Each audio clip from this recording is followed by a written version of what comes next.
મહારાષ્ટ્રમાં ઉદ્ધવ સરકાર જે છે એ સંકટમાં છે અને તેની જ વચ્ચે એક સૌથી મોટા સમાચાર આપી દઈએ। ગુવાહાટીમાં એકનાથ શિંદેની શિવસેના ધારાસભ્યો સાથે બેઠકમાં આગળની રણનીતિ પર ચર્ચા કરવામાં આવશે। અત્યારે મહારાષ્ટ્રમાં રાજકીય સંકટ સર્જાયું છે, તેની વચ્ચે તમામ ધારાસભ્યોના ફોન બંધ કરીને લોકરમાં મૂકી દેવામાં આવ્યા છે અને ફક્ત એકનાથ શિંદે જ હવે વાત કરશે। હવે માત્ર એકનાથ શિંદે જ વાતચીત કરશે તે વિગતો અત્યારે સામે આવી રહી છે। બેઠકમાં આગળની રણનીતિ પર ચર્ચા કરવામાં આવશે। ગુવાહાટીમાં એકનાથ શિંદેની શિવસેના ધારાસભ્યો સાથે બેઠક છે। આ વિગતો પણ અમે તમને આપી દઈએ કે બાકીના જે ધારાસભ્યો તેમની સાથે હોવાનો દાવો કરવામાં આવ્યો છે તે ધારાસભ્યોના મોબાઈલ ફોન લોકરમાં મૂકી દેવામાં આવ્યા છે અને હવે ફક્ત એકમાત્ર એકનાથ શિંદે જ વાતચીત કરશે। તમને જણાવી દઈએ કે ઉદ્ધવ સરકાર પર હાલ સંકટ ઘેરાયેલું છે। બપોર બાદ બેઠકોનો દોર શરૂ કરવામાં આવશે અને હવે આગળની રણનીતિ તૈયાર કરવામાં આવશે। જો કે હાલ તો જે રીતે દેખાઈ રહ્યું છે ગુવાહાટીમાં તમામ ધારાસભ્યો સાથે હોવાનો દાવો છે, પરંતુ તે મુંબईમાં જશે, બેઠકો કરશે અને તે બાદ તમામ વિગતો સામે આવશે। नाही कल्पना दिलेली आहे, त्याच्यामुळे तुम्ही असं समजू नका जर कोणाला असं आनंदाचा भरतारा असेल की शिवसेनेमध्ये काही होत आहे, तसं नाही आहे। जे आहेत बाहेर हे सगळे शिवसैनिक आहेत आणि त्या सगळ्यांना परत शिवसेनेबरोबरच राहायचं आहे। काही गैरसमज असतात, त्यातून या गोष्टी घडल्या असतील तर त्या दूर होतील। सर, भाजपासोबत सरकार करावं अशी त्यांची मागणी आहे। मला असं वाटत नाही। जर भारतीय जनता पक्षाला असं वाटत असेल या निमित्तानं ठाकरे सरकार हे पत्त्याच्या बंगल्याप्रमाणे वगैरे कोसळेल, तर शिवसेनेमध्ये राखेतून जन्म घेण्याची ताकद आहे आणि शिवसेनेनं अनेकदा राखेतून जन्म घेऊन पुन्हा गरुडझेप घेतलेले आहे। हा गेल्या 56 वर्षाचा इतिहास आहे। पण एकनाथ शिंदे आमचे मित्र, आमचे सहकारी, हे अत्यंत जीवाभावाचे आमचे सहकारी आहेत। अनेक वर्ष आम्ही एकत्र काम करतो आहोत। त्यांच्याबरोबर जी आमची चर्चा सुरू आहे ती सकारात्मक आहे। आमचा गट एकनाथ शिंदे दावा कर रहे हैं कि उनके साथ एकनाथ शिंदे जी हमारे बहुत पुराने साथी हैं, हमारे मित्र हैं। सालों साल से हम एक दूसरे के साथ कंधा से कंधा लगाकर काम कर रहे हैं। उनको भी इतना आसान नहीं है पार्टी छोड़ना और हमको भी इतना आसान नहीं है उनको छोड़ना।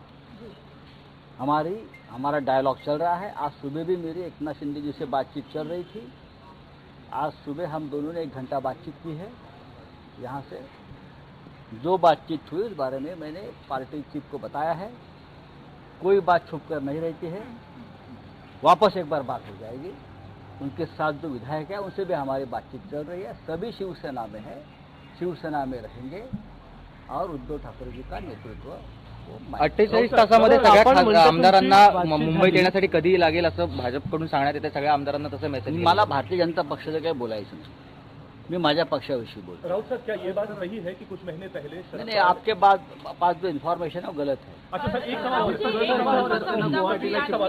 ये कहा जा रहा है कि थाने म्युनिसिपल कॉर्पोरेशन के चुनाव के लिए एकनाथ शिंदे जी ने कहा था कि उनकी अध्यक्षता में चुनाव लड़े जाएं, लेकिन आपका ये मत था एमवीए ने एक साथ लड़ना चाहिए और आपने उन्हें ये गलत जानकारी है। हमेशा थाने म्युनिसिपल कॉर्पोरेशन हो, कल्याण डोंबिवली म्युनिसिपल कॉर्पोरेशन हो, वो एकनाथ शिंदे जी जो कहेंगे उस हिसाब से चुनाव लड़ा जाता है, क्योंकि वहाँ के नेता है, पार्टी ने उनको वहाँ नियुक्त किया है। आपके और उनके बीच में मनमुटाव, आपके और शिंदे जी के बीच में कुछ मनमुटाव कहा? आपल्यावर काही नाराजी आहे वगैरे? कोणावर? माझं आत्ता चर्चा झाली त्यांच्याशी। एकनाथ शिंदे माझे जीवाभावाचे मित्र आहेत, सहकारी आहेत। आमच्यामध्ये कधीही पक्षात कोणाबरोबरच त्यांची नाराजी नाही आहे, ना उद्धव ठाकरेंवर ना आमच्यावर।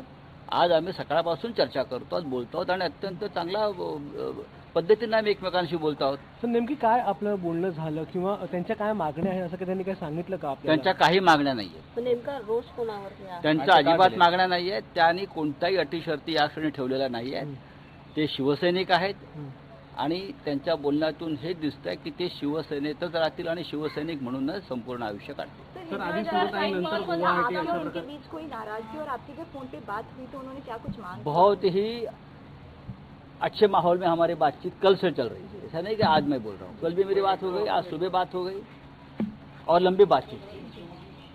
ना हमारे मन में कोई ऐसी खटास है ना उनके मन में कोई खटास। हम लगभग 35-40 साल से एक दूसरे के साथ काम कर रहे हैं। वो सिर्फ हमारे साथी नहीं है, वो हमारे बहुत ही अजीज दोस्त हैं, मित्र हैं।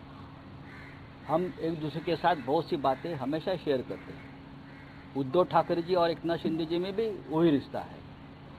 तो जो बातें सामने आ रही है या पब्लिश हो रही है उसमें तथ्य नहीं है, कोई ज़्यादा ही बड़ा चढ़ाकर बातें सामने आ रही है। ठीक है, कुछ बातें जरूर हो सकती है, उसमें से कोई ना कोई हल निकल जाएगा। संजय राऊतजी, राज्याच्या वर्तुळामध्ये एक चर्चा आहे की कुठेतरी शिवसेनेला महाविकास आघाडीतनं बाहेर पडायचं होतं आणि त्या बंडासाठी म्हणून एकनाथ शिंदेंनी हे पाऊल उचललं आणि त्यांच्या मार्फत हा प्रयत्न केला जातो. शिवसेना असे पाठीमागून कारवाया किंवा वार करत नाही.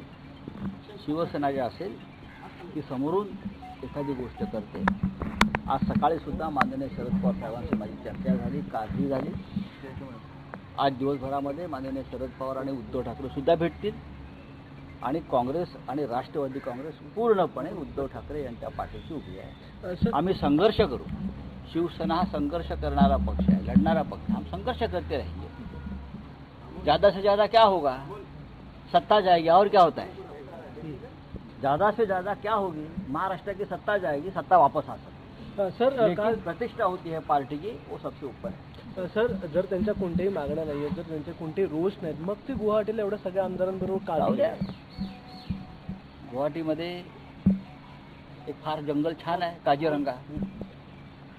आमदार फिरतील, पर्यटन करतील. गुजरातला झालं, अजून कुठे जातील? करू दे ना. आमदारांनी फिरलं पाहिजे, आमदारांनी देश पाहिला पाहिजे. आणि या देश पाहिल्यामुळे त्यांना देशाची ओळख होते. त्याच्यामुळे आमच्या त्यांना शुभेच्छा. सर, एकनाथ शिंदे यांनी काल असं म्हटलं होतं की आपल्याबरोबर जी त्यांची जी चर्चा होते ती वेगळी असते आणि तुम्ही माध्यमांसमोर वेगळं बोलता, असं त्यांनी तक्रार केली. आता मी काय बोललो माध्यमांसमोर? सोडून द्या. प्रत्येकजण आपापल्या पद्धतीनं काम करत असतो. ते थोडे लांब आहेत आमच्यापासून, ते जवळ येतील तेव्हा आम्ही नक्की चर्चा करू. कधीपर्यंत जवळ येतील सर? लवकरच येतील. सर, एक शब्द राउत सर, एक मिनट सर.